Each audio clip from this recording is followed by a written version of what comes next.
doing a live video today because I did not have time to do the reading for yesterday. Well, for today. I didn't have time yesterday to do the reading for today. Does that make sense? And I still wanted to do it. I'm kind of torn. I wanted to, you know what? I do want to work. I'm going to work with this deck. This is the Constellation Tarot deck. And I love it because we are, this is a deck that I got, you know what? This is the deck my daughter gave me. Is this the deck my daughter gave? It is. It is. And we just had we're in the midst, and this is a, you know, kind of these eclipse. We're in the middle of eclipse season, as we know, or you may not know, but we had an eclipse back at the end of May. We had a solar eclipse, a lunar one in May, and then a solar eclipse happened wee hours this morning on the East Coast and here in Central Time. And then, what was I going to say? We also will have another one in a couple of weeks to cap it off. They come in threes. So we'll have one that caps it off on this 22nd, which is just after the solstice. So it's kind of exciting. And it's also the end of Mercury retrograde. There's a lot of things going on. Follow the astrologers. Dorothy Morgan, she's fantastic. Happy birthday, Dorothy, by the way. And Christopher Witecki, Sensei Christopher, he is outstanding. I mean, I just cannot describe the work he puts out is just amazing. Anyway, so that being said, going to do the Constellation Tarot today, and I haven't done this one for a while. So I am doing it today, and we'll see what happens. I'm probably going to consult the book. I am going to consult the book because I don't, unless I don't feel that it's necessary to do that. So this is the reading for today. It's midday here in Texas. It's almost lunchtime. And this is one that we will do a midday check on Thursday, June 10th. See what's going on. So shuffle the cards, and actually I will knock them 3 times because I haven't worked with this deck in several months. In fact, I think we have 2 cards that have already come out. We've got Columba. Oh, this is so interesting. Huh. And then the 9 of Wands have come out. Columba is actually a saint, Saint Columba. There's a church in Town in Washington, D.C. That's the patron saint. This is their patron saint. This was actually a cleric individual in Ireland and Scotland in the 4th century AD. And this was someone that the canon referenced in the reflection for the Washington National Cathedral that they post. They post daily reflections every day, and then they do a mass on Sundays. I'm not Episcopalian, but I have found that a great resource during the pandemic, and I'm continuing to work with it as we, you know, sort of loosen up around that. But she literally referenced this individual. I'm going to go back and listen to that. If you look at the Washington National Cathedral, I'll post the link to that reflection. It was just yesterday, but I'm definitely going to go back and listen to that. But this was a missionary. Essentially, this was a missionary in what was then considered Northern England or Northern Britain, but it was, you know, Ireland and Scotland. And he worked and worked tirelessly through his faith. And one of the things that I do remember the canon discussing from yesterday's reflection was all about how, you know, the zeal, the spiritual zeal, like going after spiritual ideals and spreading the word. And this was a missionary. This is the person who started the monastery on Iona, one of the islands of Scotland. And in a very harsh, you know, this is not a very pleasant place to be or live, and especially at that time, you're thinking 4th century, right? So this was somebody who had such religious zeal and was following their heart, and that's the theme of the solar eclipse. You know, when we have a solar eclipse, the sun is eclipsing the new moon, and in this instance, and that is our soul and our heart eclipsing some of the subconscious, and in the sign of Gemini, it's eclipsing the unconscious patterns, the old patterns that don't serve us anymore, in all ways of being. It's just our ways of conducting ourselves, our self-talk mostly. That's when we can correct that, then we're able to better communicate with and have compassion and understanding for the globe, you know, the more global sense, and we're not just invested in our own self. We start to see ourselves in a different light. We treat our own selves better, and we're automatically then going to be treating others better because we're feeling better within ourselves. And there's this dove of peace. This is this Fool card. This is actually the 0 card. This is the beginning. And one of the things she talked to, you know, I'm feeling like to go after that with just as much zest and zeal that you would, you know, any other pursuit.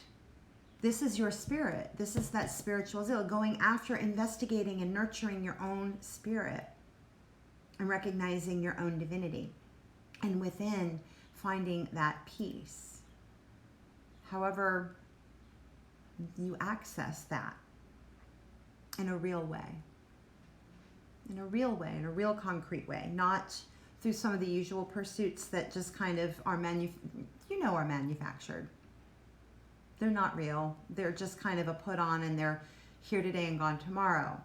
The masks we put on, the way we numb ourselves out through, be it substances, through the usage of people because we can't be by ourselves, you know, anything that keeps you away from actually being comfortable enough to be with yourself, to at least start to scratch the surface of who you are. But that was one of the gifts of our COVID. Ooh, I'm not supposed to say that. The pandemic. So at any rate, one of the things she said, going after zest and zeal, like, you know, we look to these kinds of individuals in the past, and instead of looking at them as having all the knowledge and there's no way that we're ever going to be doing it any better, actually coming at it with a beginner's mind and realizing that so much time has passed since the 4th century. I don't think I need to do that math for you. But, you know, even though we're just getting started in this lifetime, no matter how many lifetimes you feel that you have led, you're just getting started. Really, a lot of us are really just getting started in this lifetime. We're just waking up to being in touch with ourselves in a way that we never have before. And although this was a very inspiring individual who brought the word of God, who brought the word of faith, who brought the word of being spiritual for what it meant at that time to a lot of people, your zest and your zeal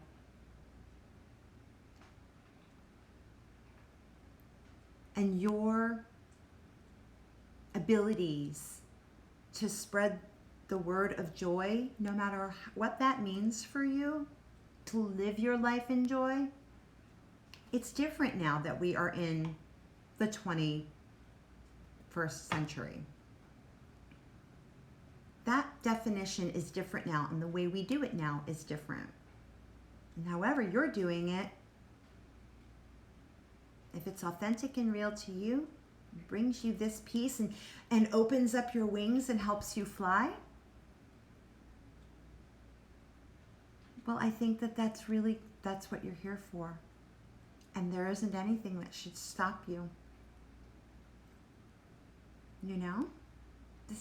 There's nothing that can stop us except for our own fears. Right? Our own fears. Here's the 9 of Wands. 9 of Wands. Again, this is another card of standing up for yourself. This card came up in the reading 2 days ago. We went in depth on this in a different deck with the woman of when I did the Crystal Visions Tarot. The 9 of Wands is still here. We are still standing up for what we believe, standing up for who we are, showing who we are in the world, tapping into our intuition, if you go back and look at that video, I posted the link to the lengthier reading on that I really went in depth on that 9 of Wands card. That's my YouTube channel. I'll post it again in this as well. But We're standing up for what we believe, and not in a defensive way. Again, I didn't see her being defensive. I saw her as being vigilant. And she's being vigilant, and she's still going after for what she believes. She's still being present and going for what she believes. And she's looking out. You know, she's going to take in other information, decide what works, what fits. It doesn't, just because we take in information doesn't mean we need to keep it. Right? Does it fit? But it's good to check in, because it helps you like examine the things that you believe in, that you've established for yourself. And it either adds value or it doesn't, and then it's something you just let go. It doesn't have to be, this kind of real difficult pushback, which we also talked about earlier in the week, about how can we create boundaries without them being an electric fence? Can we use it to melt the snow and turn our lives into beauty for ourselves? And not really need to be so hard about being hard about our boundaries, because we're pushing people away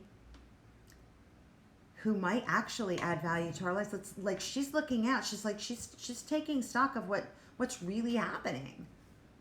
It wasn't, and I can pull that card out again if we want to look at it again. Very different. This is a cooler kind of feel, right? With the stars. This is intuition. This is using your intuition, using all of your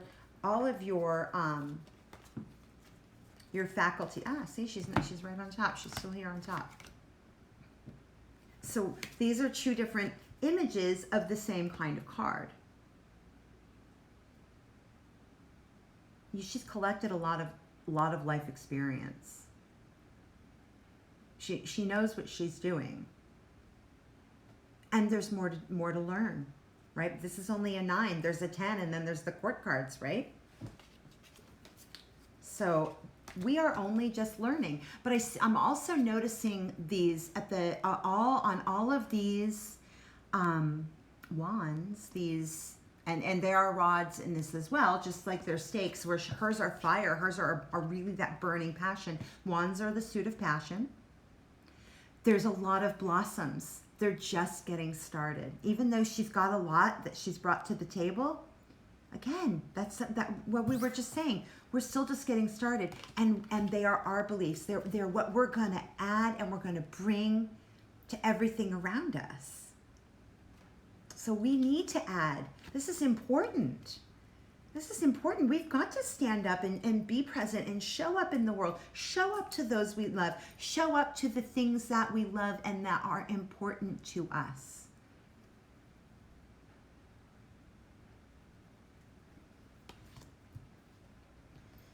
Yeah. See if we have another card. That can feel scary, right? Because then you get vulnerable.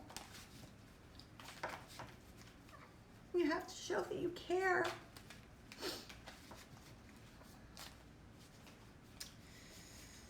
You have to show that you care about what you're doing.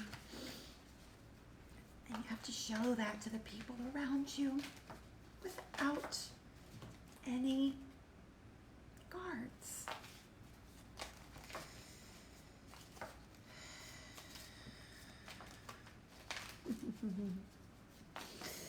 Oh my goodness. So let's see if we have another card.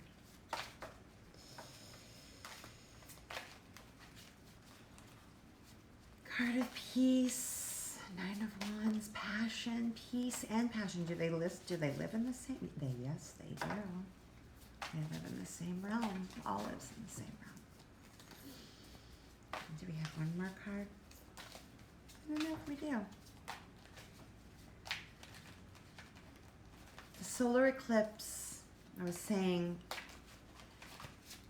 takes us, it brings our heart above our heads, our soul. It's what our soul is here to do. The sun is your soul. It's your heart. It's what you want. It's what your heart intuition tells you. And if you have to stay there forever in that seat, it's not like it's forever. It's not like you're giving up on something. Yeah, you are giving up the other stuff to have the one thing. But who cares if you're that passionate about it? Who's to tell you that's wrong? And who's to tell you how long it's going to take? You can take as long as you want. Just enjoy yourself doing it. But it's that divine crucible. The divine crucible that when we devote ourselves to something and we do the work to get it, it is that ecstasy that you get when it comes to you. Oh, goodness. So we have the Five of Pentacles. So yeah, the Five of Pentacles is a card of feeling like you're without. Like you've been cast out into the cold. And we have that Six of Swords again. Again, we have the Six of Swords, but definitely no blossoms on this.